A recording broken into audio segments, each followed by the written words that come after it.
शाम प्राची टीवी पर सीरियल देख रही होती है। तभी उसकी सास वहां आती है। हमारे सीरियल में तो ऐसे मग्न है जैसे आज रात का खाना पड़ोसी आकर बनाएंगे।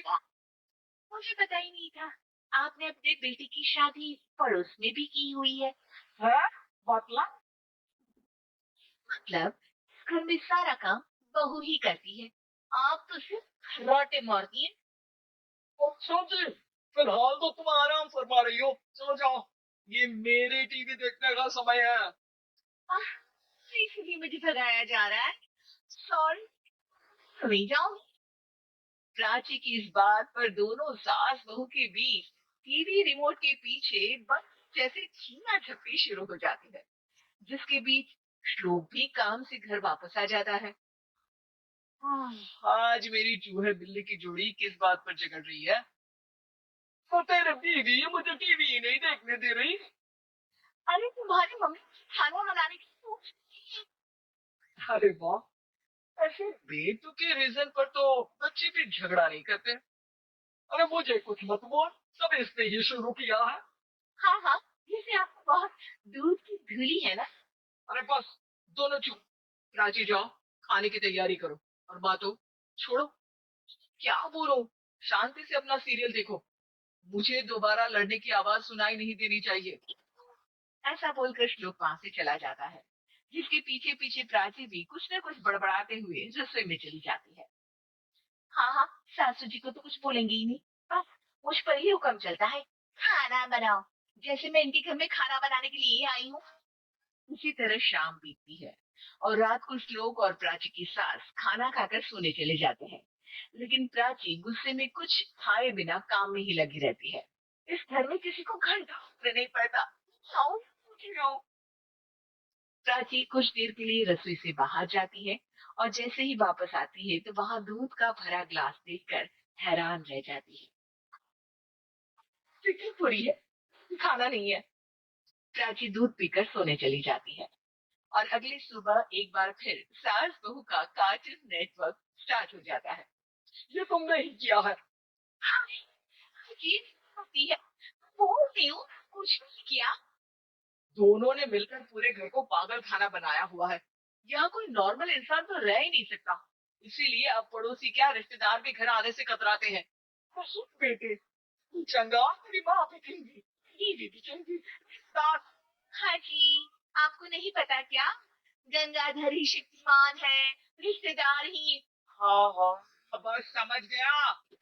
कभी जानवरों जैसे लड़ेंगी तो कभी जुगलबंदी करेंगी। नहीं, मैं आप दोनों के बीच में नहीं फंसना चाहता।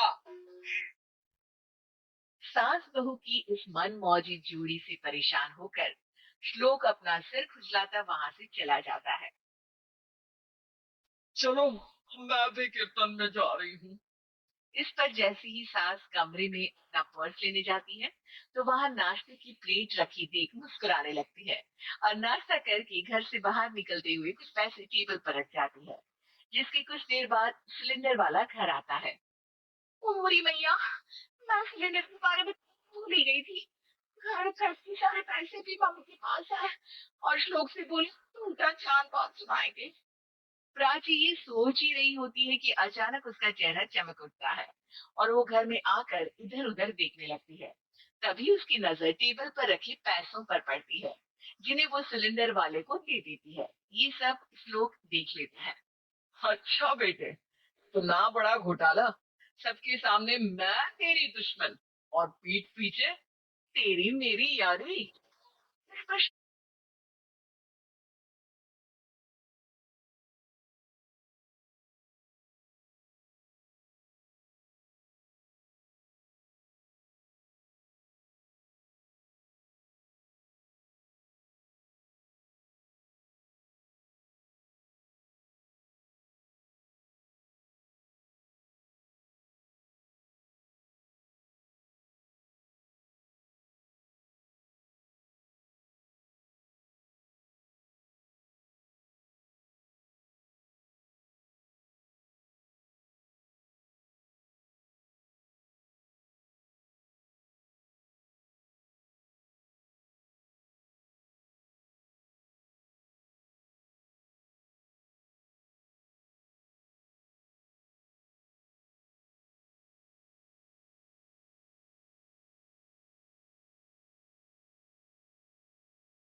है।